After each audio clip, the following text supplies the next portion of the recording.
Right. Now I started the recording. Yes, and welcome to our second AMA with Thibault, our CTO.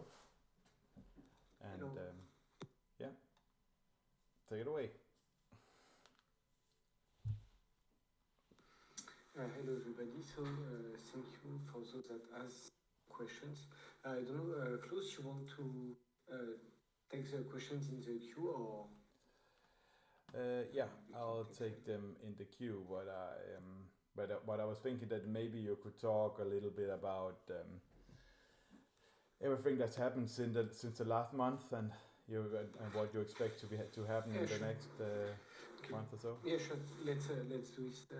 Let's do this question. So, I guess since last month, one of the things that we have been focusing on the Windows version. We now start to get something closer and closer from being a real release. We finally managed to get some code signing and certificates, which was a lot more painful than one can imagine, with a signing authority sending two-factor authentication by mail, physical mail, but this was done.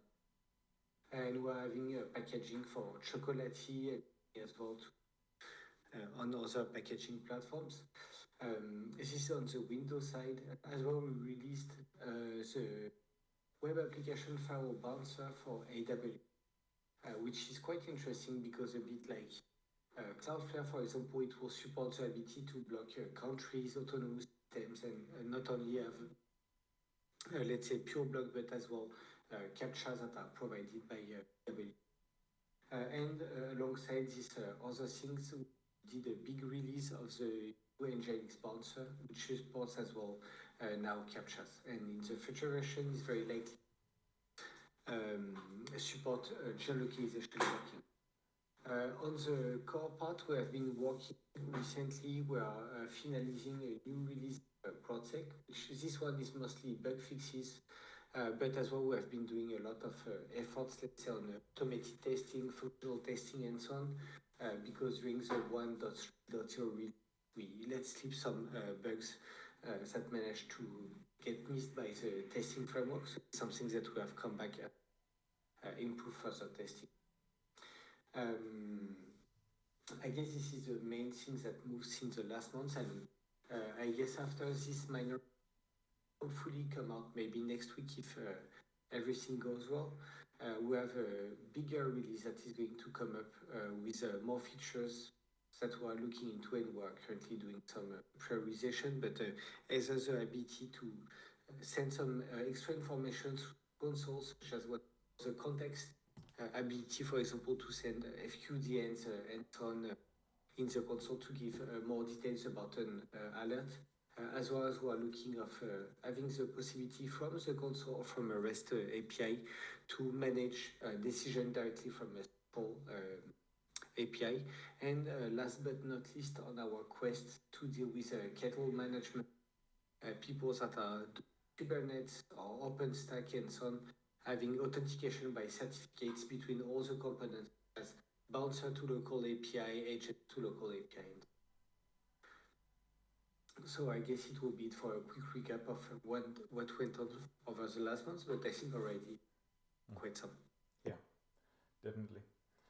Well, for the AMA part, we have received some questions, but we do have room for more. So if you go into the AMA Ask Questions channel and write something / ask, and then whatever question, and then it'll be put in the queue. And all right, there is one here for you in the guest question channel, Thibault. Okay, well, I can't hear you suddenly. Oh, sorry, yes, I kept my mic. Do you have any integration to Plesk or cPanel in the pipeline? So I guess it's definitely something that we're interested to. And for this, as for many other open source initiatives, we're always dependent on the okay. If we end up having someone from the community that is running like a huge or a big enough amount of Plesk and cPanel servers, and is able to work with us, provide some feedback on what kind of features they would like, to see what kind of usageable intent for it. We'll definitely work on it. So I guess he was specifically asking about a bouncer. So integrate directly with the place called cPanel because we already have some. But bouncer, I guess, would be nice, especially given that we already have a really functional PHP library for this. Yeah, I'm pretty sure that the people in the hosters channel would be able or would want to help out. I know there are several Plesk users and other more commercial Linux product users there. All right, there is a more of an angry question there. So the question is, why is it so fine point straightforward and for how to do the most basic thing, unban an IP? It took me again more than 15 minutes to find the command. So actually, I think I saw the question earlier, but I asked the guy to also to basically I asked him to provide a suggestion or an issue, and then he suggested to put it in here as an anchor question as well. So yeah, no, but it's fine. It's as well how we can move things. So to answer initially in the getting started section, you have install and then you have CrowdSec 2. It's like the fourth item of the. But I guess it's not always enough, and what's obvious for some might not be for all of us. And so actually we have a pending request on the documentation to add a section at the top of the documentation. Yes. So we even added something. So hopefully here it will be. Can I share my screen? I think of course. Share your screen. Screens. Share tab.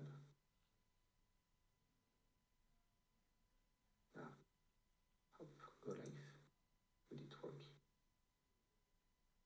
Oh, can you see it? Nope. No. We just put to preview them. Okay. Anyway. So yes, now it's working. No. Okay. No? It stops immediately. Okay, never mind. So but anyway, we so that it will be even more obvious for this kind of stuff, and it was a suggestion that was made as well by some other people in the community that while the documentation is in some aspects quite extensive, sometimes it can be hard to find like the daily operations that people might want to do. So we're adding a section, and we'll probably keep enriching it in time as long as we have questions that are coming more and more often, and we want to make answers more obvious. Yeah, and also we talked about having a troubleshooting section whenever something doesn't work. What are the most obvious reasons why things doesn't work? Yes, again, to make it easier, to make it more operational. Yeah. So if I manage to share my screen, we will show what's happening. Yeah, I think your sound is capping. I don't really know why. It looks like your sound is randomly disabling. Maybe I was too far out. I don't know. Well, it caps some of your speak, not much, but a little bit. That's a little bit. Okay, I will just be careful to speak more in front of it. All right, there is one more, and we agreed that I should read them out, so I will do that from now on. Here are my two questions for tomorrow's AMA. Will there be a new developer guide to introduce API usage with Go, specifically for those that might come from a more general academic programming background with less backend experience? Yeah, that's the first part. I'll read the second part out afterwards. Sure. So yes, currently I think the API is quite minimalist in itself. However, it's something that we might want to improve. I think for some time on an article explaining like how to create a bouncer and thus how to use API itself. So probably something that we want to improve. However, if you feel that the existing documentation isn't clear enough, please feel free to let us know, and especially the areas that are unclear, so that we can improve them over time and more and more people can then contribute. Yeah. I think one of the issues here is that developers on the team, they already know what to do. So it may be a little bit hard for them to have to know what more unexperienced developers would need, or inexperienced developers would yes. need. Yeah, I do agree. Maybe more in the form of a tutorial or an article, something that is more, like guiding the user through a journey. Yep. Second part of the question is, can we contribute code with more of a local API emphasis, such as local log parsing and alerts, analytics, simple machine learning, desktop, phone apps, etc.? So to contribute code, yes, what we are doing is that we are trying to tag some issues that we identify as like a good first issue or help wanted, so that so that people can jump into it. But I do agree that sometimes the code base is not always easy to come by. But in general, and I think it might be a good occasion to announce it, is that we have been working for some time on a kind of bug bounty program. Actually, a bounty program, because we don't want extra bugs, we already have some. Like a feature bounty program where we could allow people like to get financial booties and so on for completing certain features that we are looking for. So it can be anything from a bouncer, like typically help on the cPanel bouncer or so on, or it can be things such as bouncers and collections, popular application, as well as, of course, extending CrowdSec software, such as either the local API or the agent. All right, here's one more. Given how CrowdSec has positioned itself and its product, it would surely have attracted the attention of state-level cyber defense team and free-letter government agencies. Has CrowdSec been approached by any of these agencies to work with them? I guess we can neither confirm nor deny that. Yeah, we need to kill someone. No, just kidding. But the thing is that the good point and the bad point with the open source is that you never hear from most of your users. You hear the very angry ones, you hear the very happy ones, you hear the ones that contact you, but you don't hear the others. However, I do think to remember that during the Log4j, let's say Log4j hype, an attack when we were working over the weekend to share some list of bad IPs, there's a guy of the DoD that spoke about it, so I guess it's a three-letters agency. Yeah, I guess so. All right. Hang on, I'll release the last question we have. This is from Pablo. First of all, hi, nice to meet you. I read a lot about Rust. Do you think this language can be a good improvement for CrowdSec? I know CrowdSec is made with Go. Yeah, actually, Rust is a fantastic language. The reason why we pick Go is as well in terms, of popularity. When open source, it's good to have a language that is, let's say, enough people are familiar with. But I think Rust has great track. So maybe why not one day for some components that might be in Rust might be relevant, might be a good idea. Yeah, who knows? All right, that was it for the question that we had here. Yeah, and I picked as well maybe some questions that were from the suggestions of the community, so that we can pick them as a question for before leaving. Yes, someone asked, as we have multiple websites on multiple servers, we would like to be able to filter decision and alerts after the website name from the virtual host. Currently, it's only possible to identify from which website the alert came from, with CSCLI, alert inspect, etc. So this one, and it's a more question, is or actually a feature request of people asking the ability to add more context to an alert that is being sent to the console. And thus, of course, as well to the local API. It's actually something that we're working on. There's even a pending request for this that would allow users to say, when, for example, I'm sending an alert from Nginx, as well to include the domain name that was extracted from the logs. Or I want to include the full path to the log file and so on. And yes, something that we're working on, and that is hopefully going to come, definitely not in this release, but maybe in the next month, typically. Then as well, still picking from the suggestions or the so please allow live monitors to periodically update the last pull timestamp or change the behavior of the dashboard. So yes, this one was a bug that was introduced in. It's being fixed in this one. So sorry for inconvenience, but it's coming back. And then we have a question about someone to be able, like for example, to use Spurs or similar websites as a partner for paid list. And so this is as well something that we're working on. Actually, it's already, let's say, available within CrowdSec, but we don't have any existing interface in the console and so to allow users to easily configure it. But we have been working and implementing within CrowdSec the ability to subscribe to third-party. So initially for us it will be things as simple as, I don't know, being able to subscribe to a list of known or exit nodes or known open proxies and so on. And so how it would work is when CrowdSec instance is pulling the list from the community block list, it will as well receive the list of IPs coming from all the individuals decided to subscribe to. And what we need as well to add to this is that we provide further improvement because we are giving, let's say, ratings or metrics about the list that we allow user to subscribe to. For example, if you take, I don't know, someone's last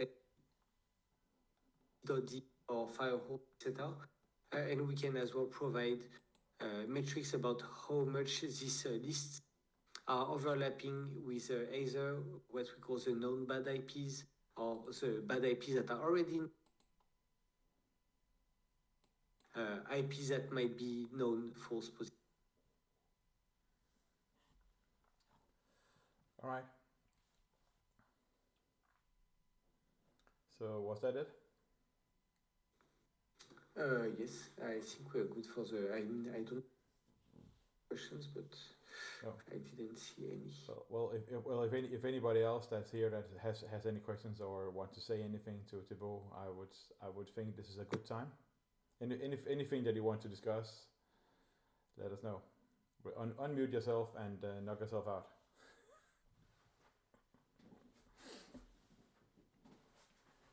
And if not, I guess we'll just say thank you for being here and we'll look forward to seeing you for the next time we'll do this. We plan to do this more or less monthly. Yeah. And I think the format will be more or less what we are doing now. That first Thibault talks about what has happened, what will happen, and then we'll do the MA. And then, if time permits, and anybody has anything they want to say, I think this is a good forum for having a relatively small discussion with users. But wait, Robert is telling that nobody can. I don't think people actually have the ability to unmute themselves. They can't unmute themselves. No, it seems not. All right. But all right. Yeah. Otherwise, you can always have a chat. But. All right. Hang on a second. I will then I'll unmute everybody. Then I'll and sorry for the inconvenience. What can't I? Hang on. Then I unmuted everybody. So or I'm trying to unmute on anybody. You said it's push to talk required. By the way, is that intentional? I don't know. Well, nothing is intentional. But well. Yeah, but I think that is what I would call a permission issue. But are people on? Well, I have been unmuting people, so I hope that they still are unmuted. Well, the problem is it'll complain that as soon as we need to turn on push to talk in order to actually talk, we can't do voice activity. Oh well, that is fantastic. It's a push to talk thing. I can I'll send you a screenshot of where the option to change that is if you want for the channel. No, I'll just. Okay, it's working now with push to talk. Yeah. Well, now I configured the channel to use voice activity rather than push to talk. It's much appreciated. Much better. Thank you. All right, cool. All right. So now talk. Yeah. Hello. Magic. Nice to meet you. Nice to meet you. So since you guys have the possibility to talk now, do you guys have any questions to either Klaus or to Thibault? I was a little late to the party, and therefore I didn't hear the answer to the cPanel and WHM question because I was the one asking actually, so it's a bit rude to me. But I'm asking because I use, as a lot of other hosters, small hosters, use WHM and cPanel, and also Plesk as my main source of usage for clients because it's easy to manage. And therefore, I have used CrowdSec just to get alerts, but I don't see any particular uses as a big scale to CrowdSec elsewhere in the system. So do you foresee to implement that, or do you rely on the crowd to create some workflows for this? Sure. So for us, there's an answer in two parts. So being ourselves not users of cPanel, I mean, we are aware that it's a huge software, a huge component. So we are definitely interested looking into it and seeing how we can improve security, especially given that it's so popular for both sysadmin and bad guys. And as I was saying, for us, it's really about finding the occasion and finding people with whom we can collaborate to make things better. So for you, were you thinking more about like a scenario related to specific actions that bad intention people might use, or it's really like about like a bouncer and ways to more easily block? I think what my main usage would be is to create a better firewall actually, which like I have had a few attacks where it was SMTP attacks, which is very usual. They send spam mails from my SMTP server. And these are the regular IPs that if I have blacklisted them from a list, from a crowd, it would be nice because other people have been attacked by the same IPs. So like a crowd sharing of IPs, which might utilize CrowdSec. Sure. And in this case, were you able like to notice a specific attack in some logs that were generated by cPanel or by other software components on the server? I was able. The cPanel has some SMTP blockage, and I get a notification that one particular the WHM, which is a web server administrator, I get a notification that a cPanel user was using a lot of bandwidth, and then I tried to restrict the IPs to a local country, and then I could see that the text was coming from a hacked cPanel server or client. So it was like trial and error. And then I also looked up the logged in IPs and were able to see that they have been used for abuse. Okay, so yes, it's definitely a very interesting use case. Can we maybe like get in touch later to see some logs or because the things that yes for us sure, because usually for us it's as soon as we're able to get our hands on logs and people are able to confirm like yes, this is how the attack looks like in the logs, and we do know that it's not a legitimate behavior or there's no risk of false positives, then we can move ahead and create scenarios and collections to help people. Absolutely, that would be great. Fantastic. Yep. Well, thanks for that, Noah. Any other questions or anything else that people want to talk about? Well, I think it's a bit out of scope for the AMA, but I would like to set up like a session where we could talk hoster to hoster together to collaborate ideas on setting up a hosting platform. Yeah. I mean, that was one of the ideas with the hoster channel, right? That people could talk in the hoster channel and see what features they would like, and then approach Thibault and the team like one, saying that we want this. Can we have this? Something like that. So that's a good idea. Hi. Hi. I have a question. I am new in CrowdSec, using relatively a few times, but I want to know how can CrowdSec can work with PCI compliance. It can be used so to handle that as a component?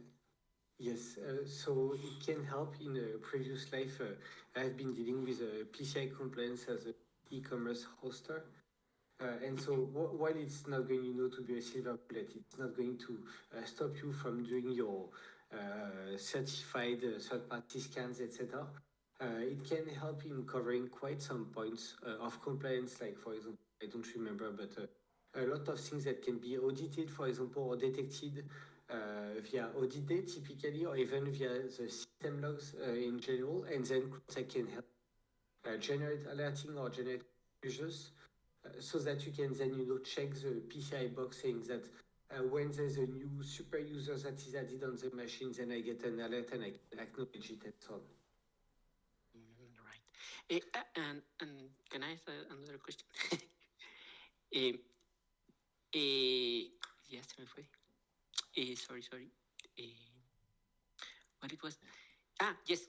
How I can start? I am new in this everything, but I want to start learning about parsers and scenarios. How can I improve, or is a good way to start learning that path? Sure.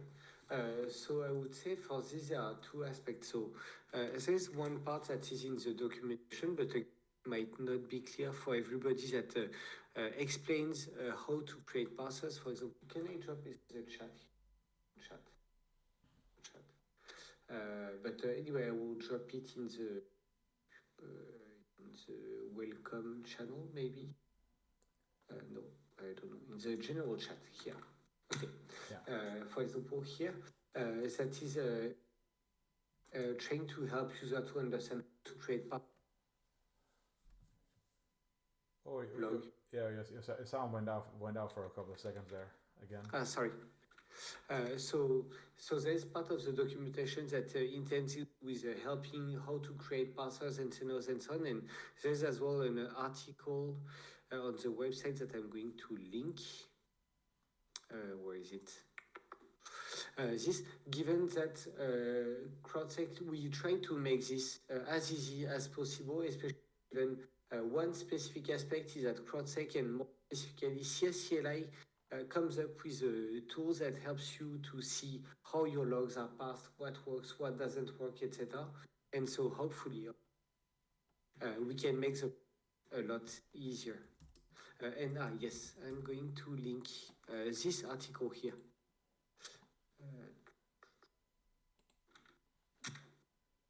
Hope so. I link both articles in the general chat, and hopefully especially the blog article is going to help creating your parser. It should be quite straightforward. Thank you. All right. Anybody else wishes to talk about something or anything specific?